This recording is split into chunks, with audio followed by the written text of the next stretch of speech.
अस्सलामुअलैकुम वरहमतुल्लाहि वबरकातुहू। मैं Syed Mateen Ahmed, Telugu Desam party state minority general secretary और all India minorities council president. अल्हम्दुलिल्लाह मुसलमानों की ताईद, मुसलमानों के सपोर्ट की बदौलत आज कांग्रेस तेलंगाना में हुकूमत कायम की है और मैं शुक्रिया अदा करना चाहता हूँ रेवंत रेड्डी का, चीफ मिनिस्टर का कांग्रेस के, कि आपने बहुत अच्छा तोहफ़ा मुसलमानों को दिया है उनके सपोर्ट और ताईद के बदौलत। ये इतना सौंतेलापन जो केसीआर साहब करते थे वो सेम आप कर रहे हैं रेवंत रेड्डी साहब। केसीआर साहब मुसलमानों को हर चीज़ में आस बता कर रखते गए, आप भी ठीक उसी तरीके से मुसलमानों को आस में रखे हुए।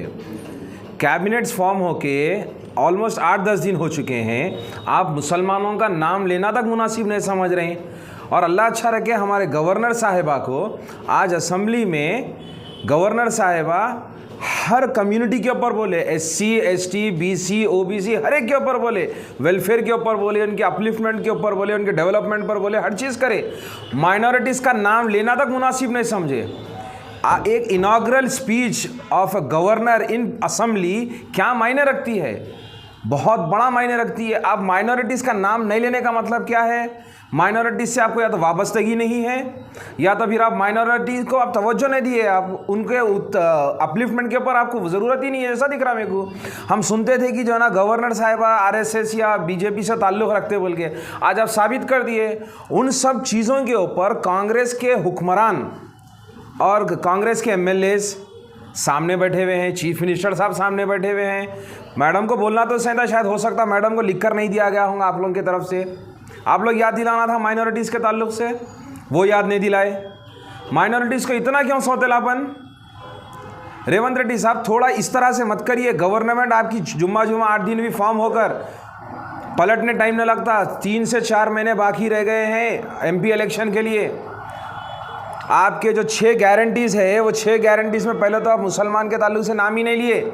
आपके माइनॉरिटी लीडर्स मुसलमानों के ताल्लुक से वावेला करते रहे, केसीआर ये नहीं करे, केसीआर वो नहीं करे। तो माइनॉरिटीज़ और बिलखुसूस मुसलमान कांग्रेस गवर्नमेंट से बहुत ज़्यादा तवक्को लगा कर बैठी है, बहुत ज़्यादा माइनॉरिटीज़ की उम्मीदें वाबस्ता है कांग्रेस से। इस तरह से माइनॉरिटीज़ को धोखा मत दीजिए, माइनॉरिटीज़ को अंधेरे में मत रखिए, माइनॉरिटीज़ के साथ धोखा मत करिए। आज आप गवर्नमेंट बनाकर बैठे हैं तो याद रखिए आपके हर सीट की जीत के पीछे मुसलमान वोट का बहुत बड़ा रोल है।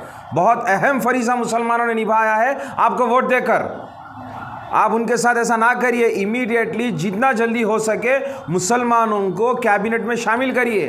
और इससे पहले भी मैं बताया था, आज फिर बता रहा हूँ, मुस्लिम माइनॉरिटी में से एक लेडी को, क्योंकि आपके तरफ से 2 मिनिस्ट्री का वादा है माइनॉरिटीज़ के लिए, मुसलमानों के लिए, तो मेरा आपसे एक अपील है, अदना सा गुजारिश है आपसे कि एक मुस्लिम माइनॉरिटी लेडी को मिनिस्ट्री में, कैबिनेट में शामिल किया जाए। आपके पास काबिल तरीन माइनॉरिटीज़ है कांग्रेस में, खुदा के लिए उनको लिया जाए। और मैं चाहता हूं कि रेवंत रेड्डी साहब इस बात पर खुलासा दीजिए और आप इस बात पर जो है ना गवर्नर साहिबा से बात करिए कि क्यों उन्होंने माइनॉरिटीज़ का नाम आज असेंबली में लेने से पीछे रह गए, या भूल गए हैं तो फिर से दोहरा लीजिए, या जानबूझकर वो करे हैं तो आप उनसे क्लैरिफिकेशन लीजिए। अगर आप अपने आप को सेक्युलर CM मानते हैं तो, अगर नहीं तो फिर ये बात वही हो गई जो इलेक्शन से पहले सारे अपोजिशन पार्टीज बोल रहे थे कि आपका ताल्लुक RSS से है, आपकी इब्तिदा RSS से है। ये बात साबित हो जाएगी। तो खुदा के लिए माइनॉरिटीज़ को अनजान मत करिए और माइनॉरिटीज़ के साथ सौंतेला सलूक मत करिए। मुसलमान काफ़ी पसमानदा हालत में है, कांग्रेस से बहुत ज़्यादा वाबस्तगी है, कांग्रेस बिल्कुल सपोर्ट करना चाहिए माइनॉरिटीज़ को। बहुत बहुत शुक्रिया। मैं आखिर में यही बात कहूँगा कि मुसलमान इस दुनिया में हुकूमत करी सो है, मुल्कों पर हुकूमत करी सो है, और हम मुल्कों पर हुकूमत करने वालों को बिठाना भी जानते हैं। बहुत बहुत शुक्रिया। अस्सलाम वालेकुम।